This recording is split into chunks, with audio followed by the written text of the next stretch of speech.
Yes, what's your question? All dogs go to hell. Why?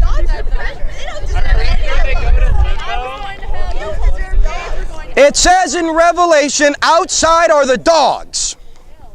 You know that verse, right?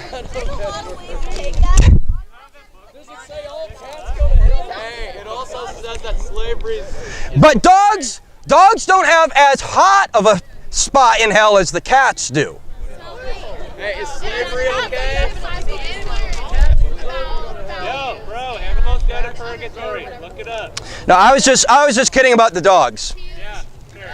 Yeah. What about Harambe? Now,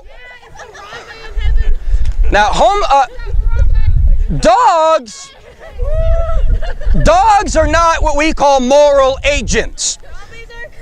They don't make moral choices. They don't have a moral consciousness like you and I have. So dogs are, well, they're governed purely by instinct.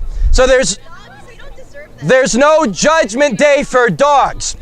But you sinners on campus are living worse than dogs. You know, a dog just lives by self-gratification with no moral consciousness, but you sinners, you know it's wrong and you do it anyways. So you sinners are like half animals, half demons. By the way that you live. Living like beasts of the woods, living like dogs, living like devils. And there is an accountability for you because you're a moral agent. You know right from wrong. You can choose by free will, good or evil. So you're accountable for every act of sin that you originate, every act of sin that you create, every act of sin that you choose. You have a judgment day for it. And let me tell you something, God is terrifying. God is horrifying. Yeah, the Bible says, oh, you want another story? Yeah, more stories. Make this one not sad. Like, make the straight guy go to gay. I'm ready.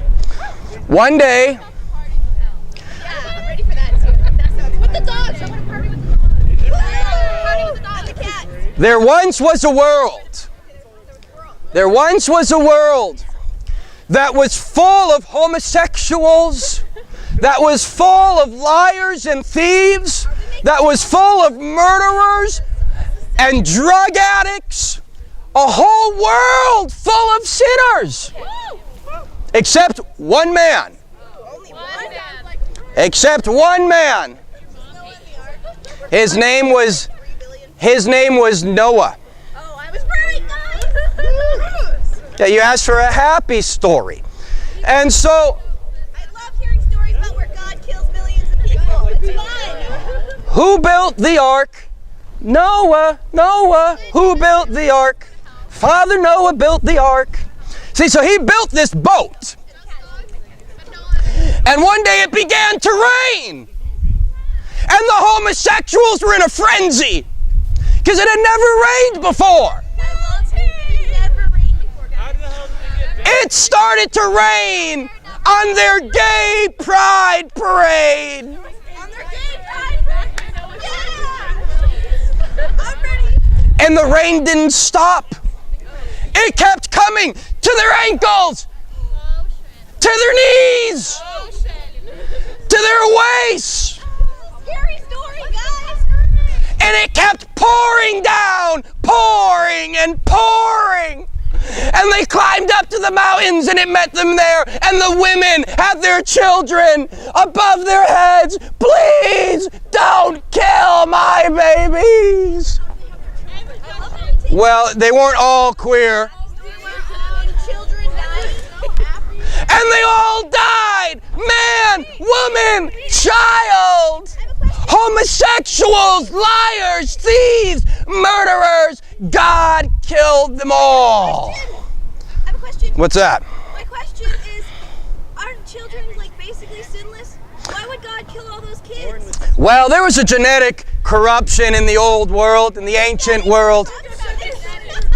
There was a genetic corruption. There were giants in the land. Actually, There was the sons of God came down and had sex with the daughters of men and gave birth to what's called the Nephilim, the giants. Well, I'm getting to the best part. So here's the best part. So all the sinners died, and the universe was happy again.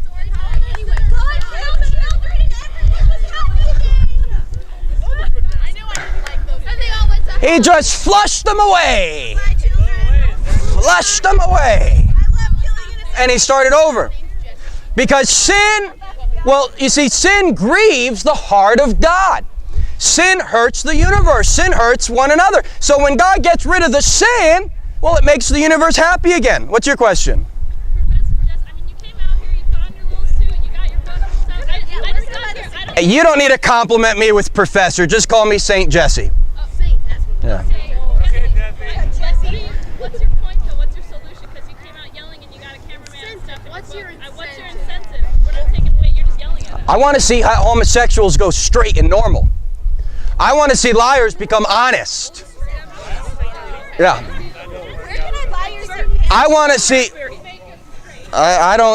It's tempting, but that's God. We kind of look like little penises. But God, Jesus came to give you life and to give you life more abundantly. He came to seek and to save that which was lost. The devil is roaming around like a lion, seeking whom he may devour. That's what the devil's trying to do, to destroy your life. And Jesus is trying to help your soul, save your soul. So I have a simple gospel. Through your choice of sin, you've made yourself sinners. You deserve to go to hell. You need to repent of your sin, put your faith in the blood of Jesus Christ. God will forgive you. You don't have to be an enemy of God. You can become a friend of God. You can have a home in heaven. Yes? Yeah, the Holocaust is real. Right here in America, we got a Holocaust on babies. We have a Holocaust on babies. It's called abortion. Abortion. A Holocaust on babies. What's that?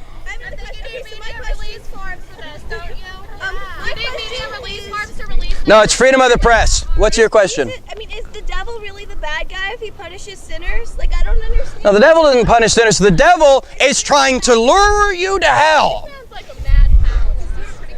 He's trying to tempt you to hell. He says, hey, buddy, smoke this. Hey, pal, drink this. Hey, guy, screw that.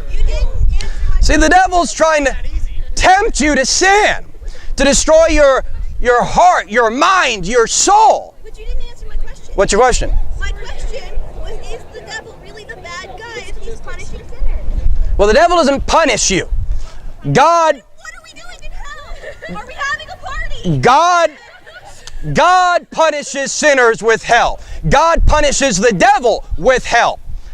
You're reading Dante's Inferno where, the devil is torturing people in hell. No.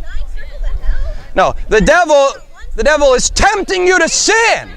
The devil is tempting you to be wicked. But the devil's going to burn in hell along with the sinners. Yeah, God gave you a free will. So if you want to be an idiot, you can choose to be an idiot. If you want to choose to be a sinner, you can choose to be a sinner. I have a question. But just because God gave you a free will doesn't mean you should make bad choices. That's correct. I have a question. God gave you a free will so you would choose right over the wrong. What's your question? So is this video, whenever this is going to be released, because I'm pretty sure all of us sitting here right now need to sign media release forms for this to go anywhere. No, that's not true. This is no invasion of privacy. This is a public meeting. No, it doesn't matter. If you don't consent, you can leave. You have no right to privacy in public. It's the way it is. It's freedom of the press. Now, Are you paying tuition to stand right here? No. let me tell you another story.